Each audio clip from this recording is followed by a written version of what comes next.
প্রিয় ভিউয়ার্স, আসসালামু আলাইকুম। ভোট এবং জোটের রাজনীতি অথবা জোট এবং ভোটের রাজনীতি পর্ব 5 নিয়ে হাজির হয়েছি আপনাদের সামনে। সবাইকে সালাম এবং শুভেচ্ছা। আসসালামু আলাইকুম। আজকে যেটা বিষয়টি নিয়ে আলোচনা করব, ঢাকা 14 আসন। আমাদের আসন্ন ত্রয়োদশ জাতীয় সংসদ নির্বাচন 12ই ফেব্রুয়ারি 2026।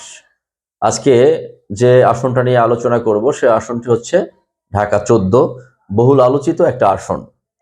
ঢাকা 14 কোন কোন ওয়ার্ড আছে দেখে নেওয়া যাক। ঢাকা 14 এই আসনে পড়েছে ঢাকা উত্তর সিটি কর্পোরেশনের 7 নম্বর, 8 নম্বর, 9 নম্বর, 10 নম্বর, 11 ও 12 নম্বর ওয়ার্ড।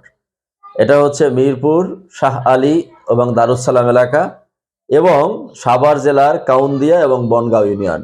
সাভারেরও 2টা ইউনিয়ন পড়েছে, কাউন্দিয়া এবং বনগাঁও। আর ঢাকা উত্তর সিটির 7, 8, 9, 10, 11 এবং 12 নম্বর ওয়ার্ড মিরপুর, শাহ আলী এবং দারুসালাম এলাকা। বহুল আলোচিত এলাকায় দুজন নির্যাতিত প্রার্থী আছে। একজন হয়েছে ব্যারিস্টার মীর আহমেদ বিন কাশেম, যিনি দীর্ঘ সময় আয়নাঘরে ছিল, জামায়াত ইসলামীর মীর কাশেম আলীর পুত্র। আরেকজন হচ্ছে সানজিদা আক্তার তুলি, যার ভাইও গুম হয়েছে, যিনি আর ফিরে আসেননি। এবং সানজিদা আক্তার তুলি মায়ের ডাক একটা অর্গানাইজেশন, সেটা সে নেতৃত্বে আছেন। তো এই আসনে বিএনপি প্রার্থী করেছে সানজিদা আক্তার তুলিকে। জামাত ইসলামী প্রার্থী করেছে মীর আহমেদ বিন কাশেমকে, যাকে আমরা ব্যারিস্টার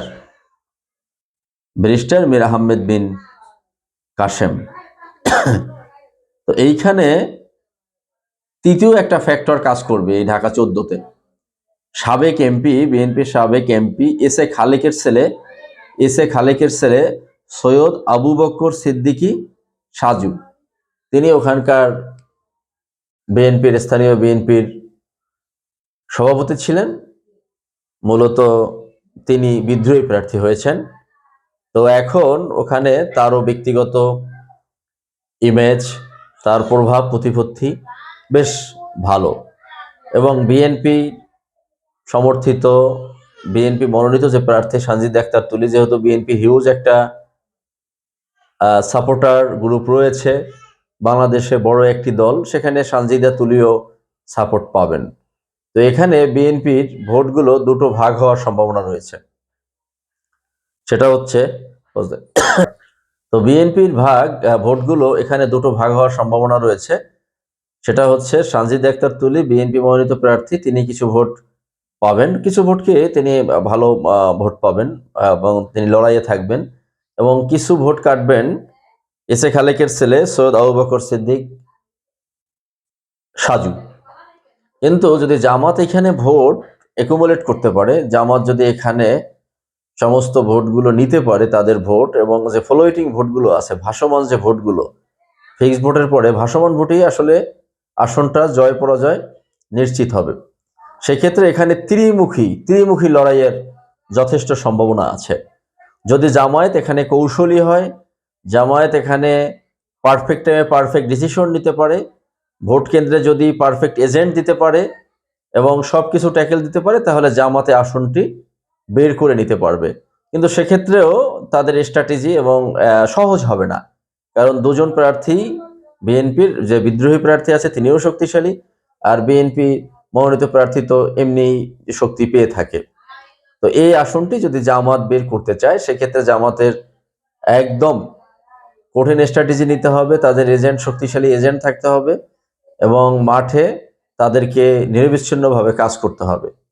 তো এই ঢাকা 14 যে আসনটা নিয়ে আমি দেখলাম বা যে কথা বললাম, এই আসনটা নিয়ে আমি একটু ঘাটাঘাটি করেছি। এই আসনটি একটা ত্রিমুখী লড়াই হবে, কিন্তু এখানে জামাতের সম্ভাবনা রয়েছে।